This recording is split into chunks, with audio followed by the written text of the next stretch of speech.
అందరికీ ఈ ప్రపంచం ఒకేలా కనిపిస్తుంది. ఆల్కహాల్ డ్రగ్ తీసుకునే వాళ్ళకి మాత్రం వేరేలా కనిపిస్తుంది. నీ కేసు కూడా అదే. నీకు కనిపించిందే జీవితం, అనిపించిందే వాస్తవం. అందరూ డ్రగ్స్ తీసుకుంటే వేరే ప్రపంచాన్ని చూస్తారు, కానీ నువ్వు డ్రగ్స్ తీసుకుంటే నార్మల్గా ఉంటావు.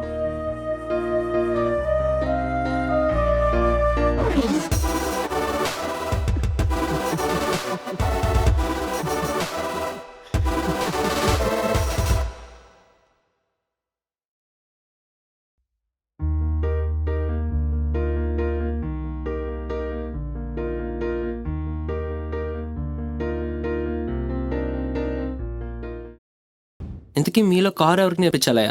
నాకే సార్, కానీ కార్ కాదు సార్, బైక్. ఏంటి? మీరు విన్నది నిజమే సార్, ఆడికి నేర్పాల్సింది బైకే. ఇప్పుడు బండి నేర్చుకోవడం ఏంటయ్యా? ఇది ఎలా ఉంది తెలుసా? 30 ఏళ్ళు కూడా పెళ్లి చేసుకుని శోభనం గదిలో ఏం చేయాలని గూగుల్ కొట్టాడట. సర్లే, సైకిల్ అయినా వచ్చా? అది కూడా రాదు సార్. అది కూడా రాదా? అంత రాక చూడకండి సార్. మరి లేకపోతే ఏంటయ్యా సైకిల్ కూడా రాపడం? ఏమైంది సార్? ఇందాక అక్కడుండే కదరా? నేను అక్కడ ఉండేంటి సార్. 503 రూమ్లో సారు పొద్దున్న ఎక్కడికి వెళ్ళాలంటే కార్ క్లీన్ చేసి ఇండ కూర్చున్నా. నీతో అక్కడ మాట్లాడే కదరా? నేను మాట్లాడేమిటి సార్, తాగొచ్చారా? వాసన వస్తుందా? నిజంగా అక్కడే కదరా నీతో మాట్లాడాను. ఐటీ కదా, స్ట్రెస్ ఎక్కువ, అలాగే ఉంటుంది.